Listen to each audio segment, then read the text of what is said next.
এরকম পাহাড়ি জায়গায় ঘুরছি, ঘুরতে ঘুরতে চা খাবো না হয়? গরম গরম একদম কাঠের জালে চা হচ্ছে, ঢুকে পড়েছি। হাই, একদম গরম গরম। সিল্ক রুট অর্থাৎ রেশম পথ, এটি একটি প্রাচীন ও সুবিশাল বাণিজ্য পথের নেটওয়ার্ক, যা খ্রিস্টপূর্ব 2য় শতাব্দী থেকে 1400 শতাব্দী পর্যন্ত পূর্ব এশিয়ার চীন এবং পশ্চিমের ভূমধ্য সাগরীয় অঞ্চল ও ইউরোপের মধ্যে সংযোগ স্থাপন করত, যার মাধ্যমে রেশম, মশলা, মূল্যবান ধাতু এবং সর্বোপরি সংস্কৃতির আদান প্রদান ঘটত, যা বিশ্ব অর্থনীতি ও সভ্যতার বিকাশে গুরুত্বপূর্ণ ভূমিকা পালন করে। এরকম অতি গুরুত্বপূর্ণ এবং রোমাঞ্চকর দুর্ভেদ্য পথের সাক্ষী হতে আমরা যাত্রা শুরু করলাম শিয়ালদার 12 নম্বর প্ল্যাটফর্ম থেকে। Good evening. আজ 15ই ডিসেম্বর 2025 আবারও একবার বেরিয়ে পড়লাম নর্থ বেঙ্গলের উদ্দেশ্যে।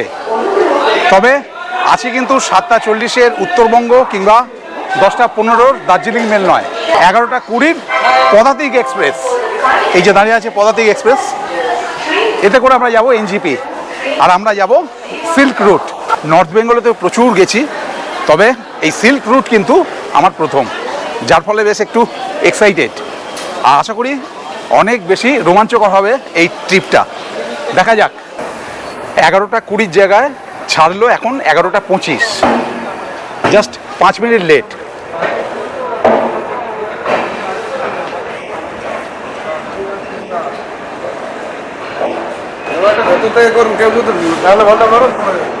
ট্রেন ছাড়ার মুহূর্তে অনেকেই ট্রেনের গেটে ঝুলে এরকমভাবে ভিডিও করতে যান, কিন্তু পাহারারত একজন আরপিএফ আমায় সেই মুহূর্তে যা বললেন সে কথা সত্যি ফেলে দেওয়ার নয়। বললেন গেটের ভিতর দাঁড়িয়ে ভিডিও করার কথা। গেটে ঝুলে ক্যামেরা বের করে ভিডিও করলে যে কোনো মুহূর্তে যে কেউ ডান্ডা মারতে পারেন। শিয়ালদা স্টেশনের ঝলমলে আলো ছেড়ে আমাদের ট্রেন বেরিয়ে পড়ল মিশমিশে কালো অন্ধকারের মধ্যে। Good morning. এখন চলে এসেছি কিষানগঞ্জ। এই কিষানগঞ্জের টাইম ছিল সকাল 7:30, এখন হচ্ছে 8:03, মানে আধ ঘন্টা মতো late.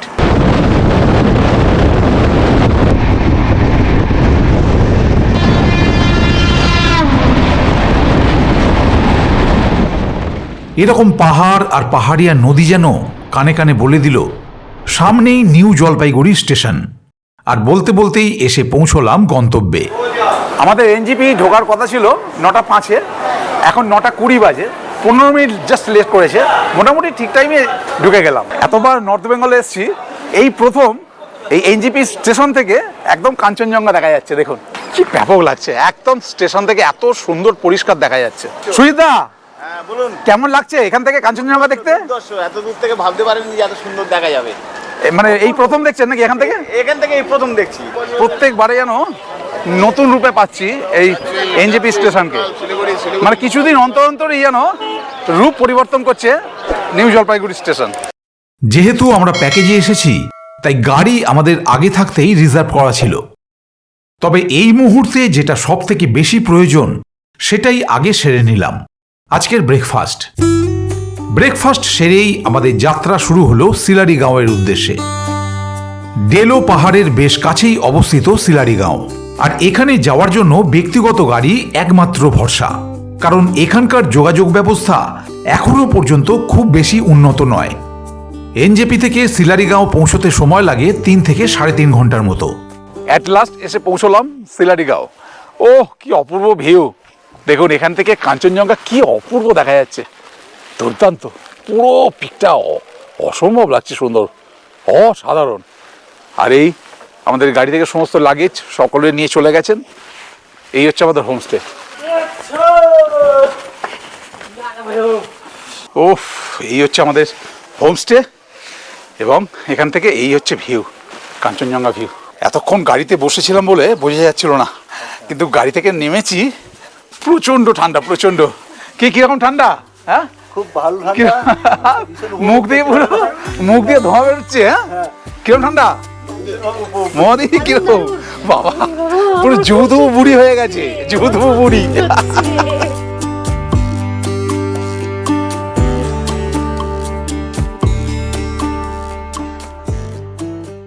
Good morning from Sillerygaon. সকালবেলা উঠেছি আজকে 5:30টার সময়। প্রচণ্ড ঠান্ডা, প্রচণ্ড, এত ঠান্ডা লাগছে, ঠকঠক ঠকঠক করে কাঁপছি, কথা বলতে পারছি না ঠিক করে। তো যাই হোক, উঠে পড়েছি, এখন যাচ্ছি সানরাইজ পয়েন্টে। আর তার আগে দেখিয়ে দিই এই রুমের এখান থেকে সকালবেলা কাঞ্চনজঙ্ঘা ভিউটা দেখুন, কি চমৎকার ভিউ। এই হচ্ছে কাঞ্চনজঙ্ঘা, দেখুন কি ব্যাপক লাগছে, কি ব্যাপক লাগছে। হোমস্টেগুলো যেখানে আছে সেখান থেকে কিন্তু এই সানরাইজ পয়েন্টটা বেশ অনেকটা দূর, অনেকটা চলে এলাম। আস্তে আস্তে দেখুন, অন্ধকারে বেরিয়েছিলাম, তারপর থেকে এতটা আস্তে আস্তে কিন্তু বেশ দিনের আলো ফুটে গেছে। এই যে সকালে আসছেন, বেশ কিন্তু ভালো লাগছে। কিরকম লাগছে? খুব ভালো, খুব ভালো। হ্যাঁ, এসে গেলাম পয়েন্টে। ওয়াও, দেখুন কিরকম লাগছে ভিউ, কি ভিউটা দেখুন শুধু একবার। ওয়াও, ভিউটা দেখুন, চমৎকার ভিউ, অসাধারণ, অসাধারণ। তিস্তা নদীর 14টি বাঁকের মনোমুগ্ধকর দৃশ্য এবং হিমালয়ের অসাধারণ প্যানোরামিক ভিউয়ের জন্য বিখ্যাত এই রামিতে ভিউ পয়েন্ট। বিশেষ করে সূর্যাস্ত ও সূর্যোদয়ের সময় এখানকার দৃশ্য অসাধারণ দেখতে লাগে। ভিউ পয়েন্ট থেকে চলে এসে একদম চান টান করে রেডি, দুর্দান্ত লাগছে, রিফ্রেশ লাগছে। এত ঠান্ডার মধ্যে তো চান করি না, কিন্তু এই মহাদি এদের পাল্লায় পড়ে, রাখি এদের পাল্লায় পড়ে আরো ভাবলাম যে নিচেটা চানটা করে নিলাম, এরপর তো আরো উঁচুতে উঠবো। জুলুক, বাদাম চেন, মানে যারা একটু চান করতে যাদের প্রবলেম তাদের জন্য একটা অ্যাডভাইস হচ্ছে নিচেটা যতটা পারবেন চান করে নেবেন, কারণ ওপরে এরপর আরো ঠান্ডা, কতটা চান করতে পারবো, কতটা কি করতে পারবো জানি না। রুটি, তরকারি, এছাড়া পেঁয়াজ লঙ্কা সব তো আছেই। একটা কথা বলে দিই, এখানকার খাওয়া দাওয়া কিন্তু দুর্দান্ত, অসম্ভব ভালো। কি খাওয়া দাওয়াগুলো মানে পাহাড়ে যে এরকম বাঙালিদের মতো খাবারের টেস্ট, খুব লাইট এন্ড টেস্টি একদম, সেটা কিন্তু অন্য জায়গায় পাই না। ভীষণভাবে ভালো লাগছে। ইভেন কালকে যে রাত্রে চিকেন দেওয়া হয়েছিল, চিকেনে কিন্তু পাহাড়ে দেখবেন ম্যাক্সিমাম স্কিন থাকে, সেটা কিন্তু স্কিনটা ছাড়িয়ে সুন্দর একটা প্রিপারেশন দিয়েছিল। এবং আলু ভাজা, ডাল, প্রত্যেকটা কিন্তু একটা বাঙালি স্বাদ। ব্রেকফাস্ট করে বেরিয়ে পড়লাম, এখন যাব বাদাম চেন। এখান থেকে মোটামুটি 2 ঘন্টা লাগে, কিন্তু আমরা সাইট সিন করতে করতে যাব, তার জন্য একটু টাইম লাগবে। গাড়ি রেডি, মালপত্র সব উঠে গেছে। খেয়াল করে দেখবেন, আমরা প্রায় প্রত্যেকেই প্রত্যেকটা জায়গা থেকে সর্বক্ষণ যেন কাঞ্চনজঙ্ঘাকে খুঁজে পেতে চাই, আর বিপরীতে কাঞ্চনজঙ্ঘাও যেন আমাদের নিরাশ করতে চায় না। সেও যেন প্রতিটা ক্ষণে কখনো পাহাড়, কখনো জঙ্গল থেকে উঁকি মেরে আমাদের দেখা দিয়ে যায়। আজকের প্রথম স্পট সাইলেন্ট ভ্যালি, একদম নির্জন এলাকা। এখানে কিন্তু একদম পাখির ডাক থেকে শুরু করে প্রচুর রকম ঝিঝি পোকার আওয়াজ, নানান রকম আওয়াজ পাওয়া যাচ্ছে। খুব সুন্দর, একদম পাইন ফরেস্ট তার সঙ্গে। সাইলেন্ট ভ্যালি দেখে নিয়ে আমরা চললাম পাকিয়ং জেলার রেনকে অবস্থিত শ্রী বিশ্ব বিনায়ক মন্দিরের উদ্দেশ্যে। এই হলো শ্রী বিশ্ব বিনায়ক মন্দিরের মূলদ্বার। প্রায় 2.5 একর জমির ওপর নির্মিত 108 ফুট উঁচু 4তলা এই মন্দিরটি গণেশ মন্দির নামেও খ্যাত। এই সিদ্ধি বিনায়ক টেম্পলের এন্ট্রি ফিস পার হেড 30 টাকা। 2016 সালের 3রা অক্টোবর এই মন্দির নির্মিত হয়। এখানকার মূল আকর্ষণ হল পৌরাণিক কাহিনী অবলম্বনে দেবতা বনাম অসুরদের সুবিশাল সমুদ্রমন্থন মূর্তি। এরপর চলে এলাম রংলি মার্কেট। গ্যাংটক থেকে প্রায় 69 কিলোমিটার দূরে অবস্থিত এটি একটি সুন্দর পাহাড়ি শহর, যেখান দিয়ে বয়ে গিয়েছে রংলি নদী। এটি সিকিমের প্রাচুর্যময় প্রাকৃতিক সৌন্দর্য এবং সংস্কৃতির কেন্দ্রবিন্দু, যা পর্যটকদের কাছেও ভীষণ প্রিয়। ওল্ড সিল্ক রুট ভ্রমণের প্রবেশদ্বার হিসাবেও এই রংলি শহরকেই ধরা হয়। যারা সিল্ক রুট ভ্রমণ করবেন, চেকপোস্টে কিন্তু আটকাবে, কারণ একটা অক্সিজেন সিলিন্ডার একটা গ্রুপে কম্পালসারি। তার জন্য এখানে এই রংলি বাজার থেকে যদি কোনো মেডিসিনের দোকান থেকে কেনেন অক্সিজেন সিলিন্ডার, তাহলে কিন্তু অনেকটা কমে হবে। যেমন আমি একটা কিনলাম 9 লিটারের, দেখুন এটা 500 টাকা দাম পড়লো। আর চেকপোস্টে যেখানে আটকাবে ওখানেও পাওয়া যায়, ওখান থেকে যদি কেনেন তাহলে 100 টাকা বেশি পড়বে, মানে 600 টাকা। এখান থেকে কিনে নিলে আপনাদের খানিকটা সেভ হবে। এই জিনিসটা শুধু আগে দেখে নিন, দেখুন এই জিনিসটা দেখুন, দেখছেন ভিতরে দেখুন কত সুন্দর, বেশ মোটা সোটা এবং দুর্দান্ত ফিনিশিং, ফ্যান্টাস্টিক ফিনিশিং। দেখুন এই জিনিসটা, মানে আমি বলতে চাইছি এই রংলি মার্কেটে আপনারা কিন্তু কেনাকাটা করতে পারেন ইজিলি। আমি মোটামুটি ঘুরে ঘুরে দেখলাম দাম বেশ কম। যেমন এইটা হচ্ছে এত সুন্দর জিনিসটা মাত্র 400 টাকা দাম। এবার বার্গেনিং করলে হয়তো এটা 350 দেওয়া হয়তো দেবে না, 350 মধ্যে দিয়ে দেবে। দুর্দান্ত, খুব সুন্দর। এরকম প্রত্যেকটা দোকানই তাই। ঘুরে ঘুরে এখানে কিন্তু মার্কেটিং করতেই পারেন। তবে এরপর কিন্তু আর কোনো তেমন মার্কেট পাবেন না, কারণ এরপর হচ্ছে আমরা ওপরের দিকে উঠে যাব। বাদাম চেন, আরিটার, নাথাং ভ্যালি, ওসব জায়গায় ছোটোখাটো দোকান একটা আধটা পেলেও কিন্তু এরকম মার্কেট পাবেন না। তাই আপনারা মার্কেটিংটা এখানে কিন্তু সেরে নিতেই পারেন।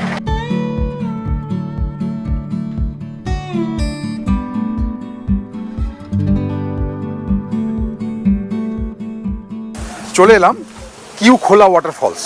তবে তার আগে একটা এক্সপিরিয়েন্স শেয়ার করি আপনাদের সঙ্গে। মানে সিকিম গভর্নমেন্টের যে অ্যাডমিনিস্ট্রেশন কতটা স্ট্রিক্ট দেখুন। আমাদের যে পারমিট আছে সেই পারমিটের ড্রাইভারের নাম লেখা আছে সাগর তামাং, কিন্তু অ্যাকচুয়ালি ওর নাম হচ্ছে সাগর প্রধানের জায়গায় তামাং লেখা আছে বলে তার জন্য একদম আমাদের গাড়ি আটকে দিয়েছিল এবং প্রায় 40 মিনিট মতো দাঁড়িয়ে, 40 মিনিট সেটা লেট হলো। ওরা আবার এখান থেকে ওখানে ফোন করলো, ফোনে রেকটিফাই করলো, ওখানে রেকটিফাই করিয়ে এখানে একে হোয়াটসঅ্যাপ করলো, সেইটা আবার প্রিন্ট আউট নিয়ে দেখালো, তারপর ছাড়লো। তো যাই হোক, এরকম ব্যাপার। এখানে এরকম নয় যে 100 টাকা দিলাম দিয়ে বেরিয়ে চলে এলাম, এটা কিন্তু হলো না। এইটাই বলতে চাইলাম। অনেক উঁচু থেকে পড়ছে, প্রচুর উঁচু। দেখুন, এই হচ্ছে কিউ খোলা। জল এখন শীতকাল বলে অনেকটাই অল্প, প্রচুর অল্প জল। মানে বোঝা যাচ্ছে যে অন্য সময় যদি বর্ষাকালে এখানে আসা যায় কি পরিমাণ জল পড়তে পারে। সেই জলের দাগ এখন মোটামুটি বোঝা যাচ্ছে এই প্রান্ত থেকে ও প্রান্ত পর্যন্ত। দেখুন প্রচণ্ড জল হয়, এটা কিন্তু বোঝা যাচ্ছে। এবং এখানে জিপ লাইন আছে এই প্রান্ত থেকে একদম ও প্রান্ত পর্যন্ত। দেখুন এখানে জিপ লাইন আছে, আর ওখানে আমাদের গাড়ি দাঁড়িয়ে। এই जिप लाइन जो है ना, ये जिप लाइन कितना करके रेट? 200। तब 100 रुपया बोल रहा। वो उसने डिस्काउंट दिया है ना, इसलिए। डिस्काउंट करके। अच्छा, তার মানে হচ্ছে 100 টাকা ডিসকাউন্ট আছে। 100 টাকা ডিসকাউন্ট দিয়ে পার হেড 100 টাকা করে জিপ লাইন।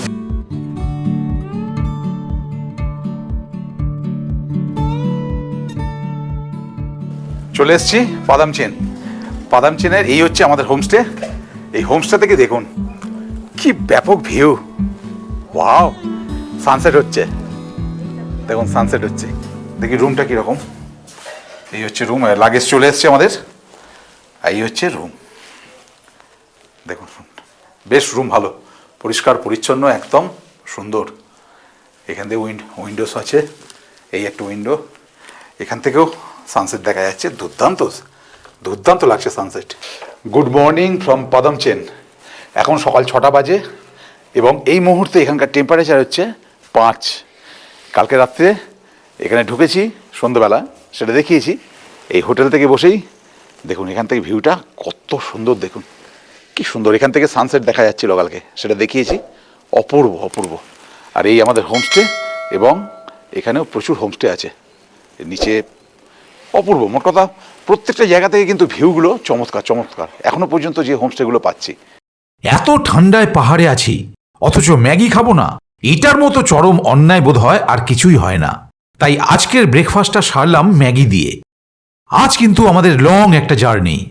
তখনও জানতাম না যে আজ শুধু একটা লং জার্নি নয়, জার্নিটা বেশ বিপদসংকুলও বটে। আবারও মাঝে মাঝে কাঞ্চনজঙ্ঘার দর্শন পাচ্ছি, এটা ভীষণ ভালো লাগছে আর দারুণ লাগছে। একদম অনেকটা উপরে চলে এসেছি, অন্যান্য পাহাড়গুলোকে অনেকটা নিচে লাগছে। এই হচ্ছে জিগজ্যাগ রোড, দেখুন নিচে থেকে অপূর্ব সুন্দর লাগছে ভিউটা। এরকম রাস্তার মাঝে মাঝে আবার ভাঙাচোরা রাস্তা, যা বুকের ভিতর ছ্যাঁকছ্যাঁকানি যেন দ্বিগুণ করে তোলে। এই রোমাঞ্চের মধ্যে এই পাহাড়ে উঠতে উঠতে একটা সময় মনে হলো যত দূর চোখ যায় সমস্ত পাহাড়কে যেন নিচে ফেলে বহু গুণ উপরে আমরা উঠে এসেছি। প্রথমেই চলে এলাম টাইটানিক ভিউ পয়েন্ট। এই হচ্ছে টাইটানিক ভিউ পয়েন্ট। বেশ অনেক দোকান দেখতে পাচ্ছি, পপকর্ন থেকে শুরু করে এখানে পেয়ে যাবেন। পপকর্ন বা এরকম ডিমের অমলেট থেকে শুরু করে। Hello hi. এই জায়গা থেকেও দেখা যায়, কিন্তু মেনলি ভিউ পয়েন্ট যদি বলেন সেটা হচ্ছে এই জাস্ট 4-5টার নিচে নেমে যেতে হবে সিঁড়িতে। এটা হচ্ছে মেনলি ভিউ পয়েন্ট।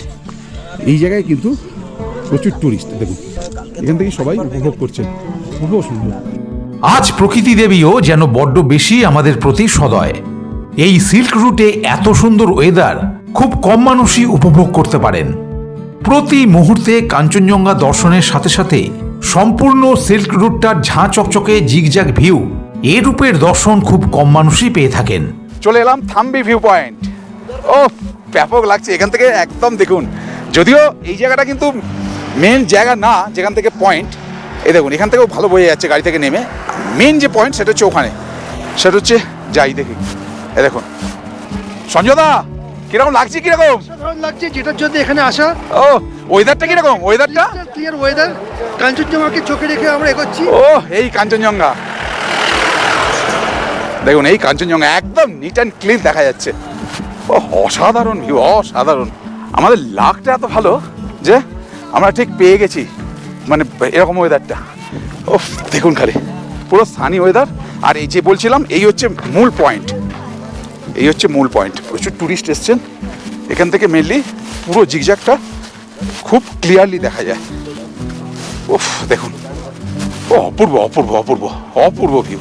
দেখুন পুরো জিগজ্যাগটা একদম দুর্দান্ত নিট অ্যান্ড ক্লিন দেখা যাচ্ছে।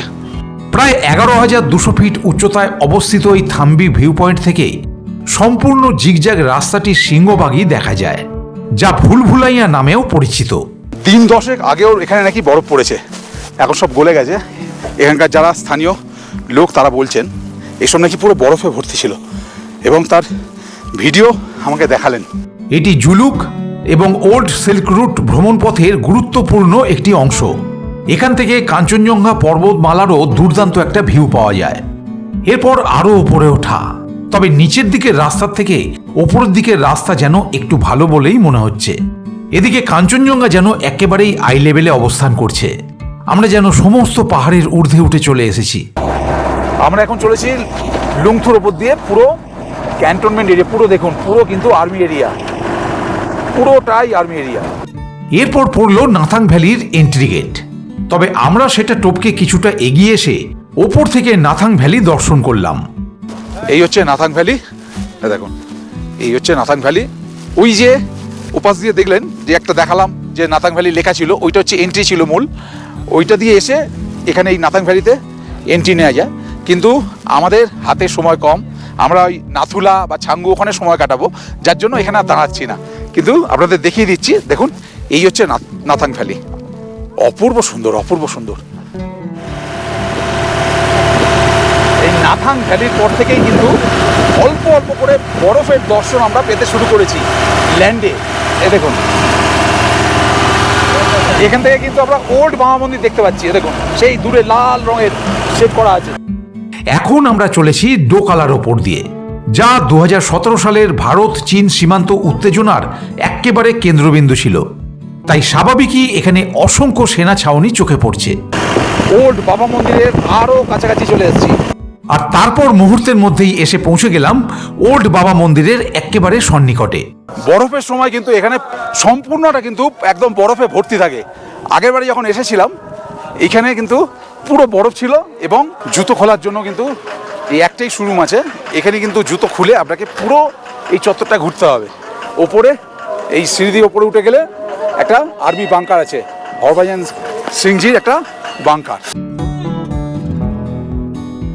এরপর নাথুলার দিকে যতই এগোতে রইলাম, প্রায় সম্পূর্ণ এলাকাটাই সেনা ছাউনিতে ভর্তি।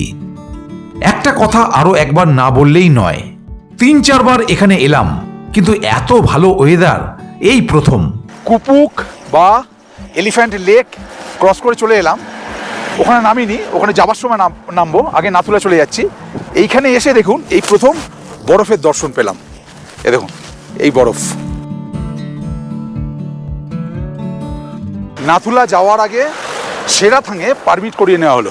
ওই যে সেরাথাং, ওখানে পারমিট করিয়ে নেওয়া হলো। ওখানে ক্যামেরা অ্যালাউ নেই, এবং তারপর পারমিট করিয়ে এখানে সব দেখুন লাইন দিয়েছে পরপর নাথুলা যাওয়ার জন্য। বিশাল লাইন পড়েছে, লম্বা লাইন। বেশ টাইম লাগবে মনে হচ্ছে এখানে।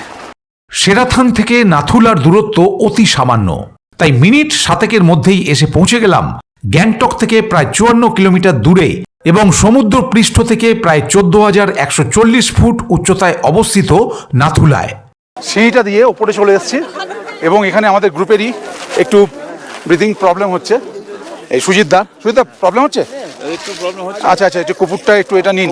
অবশেষে এসে পৌঁছলাম নাথুলার সেই বর্ডার অঞ্চলে এবং দেখুন এই হচ্ছে চায়না ফ্ল্যাগ উঠছে এবং এদিকটা হচ্ছে ইন্ডিয়া এবং এখানে প্রচুর ট্যুরিস্ট এসছেন, প্রচুর ট্যুরিস্ট।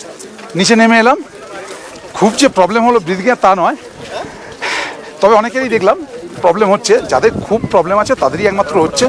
তাই অনেককে দেখলাম যে কর্পূর একদম নাকে দিয়ে উঠছেন।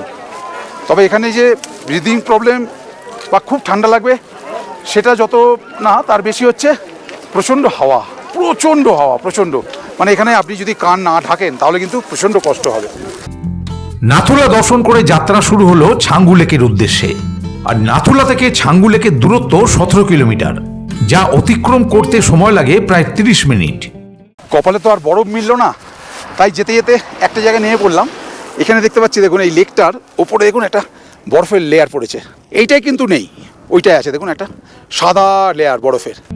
বলে রাখি, নাথুলা পাস, ছাঙ্গু লেক এবং বাবা মন্দির প্রায় একই হাইওয়েতে অবস্থিত, যা গ্যাংটক থেকে পূর্ব সিকিম হয়ে ভারত চীন সীমান্ত পর্যন্ত গেছে। তাই একান্তই বরফ পড়ে রাস্তা বন্ধ না হলে সমস্ত পর্যটকই এই সমস্ত জায়গাগুলি একসাথেই ভ্রমণ করে নিতে পারবেন। একদম ছাঙ্গু লেকের পাশ দিয়ে যাচ্ছি। এই জায়গাটা আমার ভীষণ প্রিয়। দেখুন কেন বলছি, একবার নিজেরা দেখুন। ওহ, কি ব্যাপক লাগছে দেখুন একবার, একদম ছাঙ্গু লেকের পাশ দিয়ে। একবার চিন্তা করুন, এই লেকটা যখন পুরো সম্পূর্ণটাই বরফে আবৃত থাকে, একবার ভাবুন কীরকম লাগতে পারে। এর আগের বারে যখন এসেছিলাম তখন অবশ্য বরফ ছিল। ছাঙ্গু লেকের উচ্চতা সমুদ্রপৃষ্ঠ থেকে প্রায় 12,400 ফিট। পূর্বে বৌদ্ধ লামারা এই হ্রদের রং দেখে ভবিষ্যতের ভবিষ্যৎবাণী করতেন, তাই এটি স্থানীয়দের কাছে অত্যন্ত পবিত্র স্থান। আর লেকের এই পবিত্রতার কারণে এখানে কোনো ধরনের জলক্রীড়া বা নৌকোর ব্যবস্থা নেই, কেবল এখানে প্রাকৃতিক সৌন্দর্য উপভোগ করা যায়। তবে চামড়ি গাই বা ইয়াকের পিঠে চড়ে ঘোরাঘুরি, আঞ্চলিক পোশাক পরে ছবি তোলা, রোপওয়ে চেপে হ্রদ বা পারিপার্শ্বিক পাহাড়ের প্যানোরামিক ভিউ দর্শন করা, এরকম নানান রকম বিনোদনের ব্যবস্থা এখানে রয়েছে। এই ছাঙ্গু লেকে ডিসেম্বরের 18 তারিখে যে এত টেম্পারেচার হবে, হাই টেম্পারেচার, এক্সপেক্ট করতে পারিনি। মানে প্রচণ্ড পরিমাণে কষ্ট হচ্ছে, প্রচণ্ড। দেখুন ওই দিক থেকে চলে এসেছি, রীতিমতো ওই দিক থেকে এপারে চলে এসেছি একটু শুধু ছায়ার আশায়। মানে এত কষ্ট হচ্ছে, প্রচণ্ড রোদ, প্রচণ্ড রোদের তাপ। তবে লেকের ওপারে চড়া রোদের কারণে প্রচণ্ড গরম হলেও ভাবতে অবাক লাগে, এপারে কিন্তু ঠিক তার উল্টো, অত্যধিক ঠান্ডা। প্ল্যান মাফিক ফেরার পথে দেখে নিলাম কুপুব লেক। যে পথ দিয়ে গিয়েছি আবার সেই পথেই ফেরা, তাই সূর্যাস্তের প্রাক্কালে সম্পূর্ণ সিল্ক রুটটা কেমন দেখতে লাগে সেটাও চাক্ষুষ করার সুবর্ণ সুযোগ পেলাম। প্রকৃতির এহেন রূপ দেখতে দেখতে চলে এলাম জুলুক। আজ এখানেই আমাদের নাইট স্টে। Good morning. আজকে 19শে ডিসেম্বর 2025। এখন আছি জুলুকে। টেরিফিক ঠান্ডা, টেরিফিক। হয়তো বরফ পড়ছে না, কিন্তু যে ঠান্ডা আছে তাতে কিন্তু যে জলগুলো দেখুন আশেপাশে, সেগুলো পুরো বরফ হয়ে গেছে, সেগুলো দেখতে পাচ্ছি। ও প্রচণ্ড ঠান্ডা। কত এখন টেম্পারেচার? 3 ডিগ্রি এখন, প্রচণ্ড ঠান্ডা। মানে শুনতে 3 ডিগ্রি, তো যাই হোক। এ দেখুন আশেপাশে যে এ দেখুন বরফ, এই জলগুলো যে পড়ে আছে পুরো বরফ হয়ে গেছে। দেখুন জলগুলো হাত দিচ্ছে, দেখুন মরমর করছে। এ দেখুন, এই দারুণ ব্যাপার। কি সঞ্জয়দা, কেমন লাগছে? খুব ভালো। হ্যাঁ? রাস্তায় বরফ পড়ে আছে, বরফ জমে গেছে। পুরো বরফ, দেখুন পুরো বরফ হয়ে গেছে, জলগুলো পুরো বরফ হয়ে গেছে। হাঁটতে হাঁটতে চলে এলাম একদম শিবালয়া বাবা মন্দির। এই যে শিবালয়া বাবা মন্দির, সুন্দর একটা মন্দির। এই যে বাবার মাথা থেকে জল পড়ছে, দেখুন বাবার মাথা থেকে জল পড়ছে। আর আমরা অনেকেই এসছি। হাই হাই হাই, এই হচ্ছে বাবার মন্দির। এই দেখুন,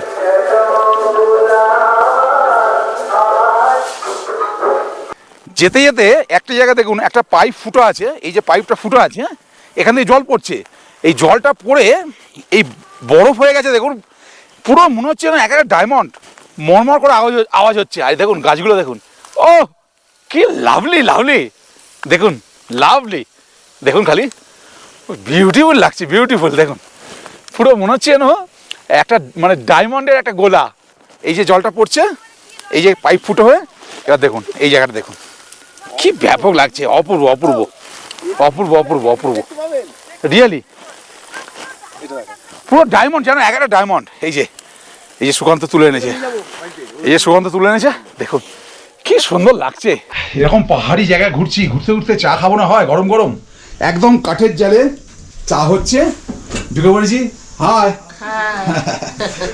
একদম গরম গরম চা বানিয়ে দিচ্ছে, একটু চাটা খাই, খেয়ে তারপর হোমস্টেতে ফিরবো।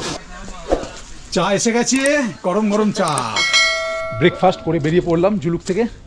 জুলুকের এই হচ্ছে আমাদের হোমস্টে, এই আমাদের হোমস্টে, এবং গাড়িতে মালপত্র লোড হচ্ছে। আজকে আমরা চলে যাব আডিটার, যদিও আডিটার এখান থেকে খুব বেশি দূরত্ব না, কিন্তু যেহেতু পাহাড়ি রাস্তা একটু টাইম লাগবে, এবং তার সঙ্গে আডিটার লেক সহ আরও কিছু সাইট সিইং আছে, সেগুলো করতে করতে আমরা আডিটারে গিয়ে পৌঁছবো এবং ওখানে লাঞ্চ করব। এদিন প্রথমেই আমরা দেখে নিলাম ইকো নেচার পার্ক, আর তারপরেই চলে এলাম আডিটার লেক। চলে এলাম লামপুখরি বা আডিটার লেক, এই হচ্ছে আডিটার লেক। আগের যে কটা লেক দেখলাম সেগুলোতে বোটিং করার সুযোগ না থাকলেও এখানে কিন্তু দারুণ বোটিংয়ের ব্যবস্থা রয়েছে। এই যে এখান থেকে বোটিংয়ের টিকিট কেটে বোটিং করা যায়, পার হেড 100 টাকা করে। এই পুরো লেকটা এক চক্কর ঘুরতে পারবেন। দেখে নিলাম স্থানীয় একটি মোনাস্ট্রি। মোনাস্ট্রি দেখেই চলে এলাম আজকের শেষ স্পট মাংকিম ভিউ পয়েন্ট দেখতে। আডিটারের যে হোমস্টে সেখান থেকে এই মাংকিম ভিউ পয়েন্ট এটা খুব কাছে, যার জন্য এই মাংকিম ভিউ পয়েন্ট দেখে আমরা চেক ইন করবো। আর এখানে ঢুকতে গেলে 10 টাকা করে পার হেড টিকিট। এখানে বেশ অনেকটাই কিন্তু সিঁড়ি, এই যে দেখছেন অনেক সিঁড়ি। একটু বয়স্ক মানুষ যারা আসবেন তারা হয়তো নাও পারেন, কিন্তু যদি মনের জোর থাকে নিশ্চয়ই পারবেন। তবে মনের জোর যদি থাকে এই জিনিস কিন্তু দেখতে পাবেন আপনারা। দেখুন, ও কি দারুণ! এই মাংকিম ভিউ পয়েন্ট থেকে কিন্তু আমরা একটু আগে যে ঘুরে এলাম আডিটার লেক, এটাও কিন্তু দেখা যাচ্ছে। দেখুন, চলে এসেছি আডিটারের হোটেলে। ওয়াও, এই হচ্ছে রুম, দেখুন 4 বেডরুম, কি দারুণ। আর এইটা দেখুন মারাত্মক ব্যাপার, ও ফাইন ফাইন ভিউটা দেখুন, কি দারুণ ভিউ জানলা দিয়ে। মানে সকালবেলা বুঝতেই পারছেন, মানে জানলা খুললেই এরকম ভিউ দেখা যাবে। Good morning from auditor. কালকেই দেখিয়েছিলাম যে মাংকিম ভিউ পয়েন্ট থেকে আমাদের হোমস্টে কিন্তু খুব কাছে, যার জন্য সকালবেলায় হাঁটতে হাঁটতে চলে এলাম ওই মাংকিম ভিউ পয়েন্টে সানরাইজ দেখবো বলে। আর কালকেই দেখিয়েছিলাম যে কত সিঁড়ি, আমি ভেবেছিলাম দেরি হয়ে গেছে, তার জন্য জোরে আসতে গিয়ে এই অবস্থা। তো যাই হোক, আপাতত সানরাইজ হয়নি, এই দেখুন, কিন্তু কাঞ্চনজঙ্ঘার রূপটা জাস্ট ফুটছে অল্প অল্প করে। এদিন সকালে ঘুরতে ঘুরতে দেখে নিয়েছিলাম এখানকার হেলিপ্যাড, এখানকার আরো সুন্দর একটি মোনাস্ট্রি, এবং সেখান থেকে কাঞ্চনজঙ্ঘার ভিউ। আসলে এই সমস্ত জায়গায় আপনি যতই ঘুরুন না কেন ভিউ পয়েন্ট দেখে শেষ করতে পারবেন না। রাস্তার প্রতিটা বাঁক যেন এক একটা ভিউ পয়েন্ট। তাই পুঙ্খানুপুঙ্খভাবে সবকিছু দেখে নেওয়ার বৃথা চেষ্টা না করে এদিনই ব্রেকফাস্ট করেই রওনা দিই এনজেপির উদ্দেশ্যে। আর তার সঙ্গেই শেষ হয় এবারকার মতো আমাদের সিল্ক রুট ট্রিপ।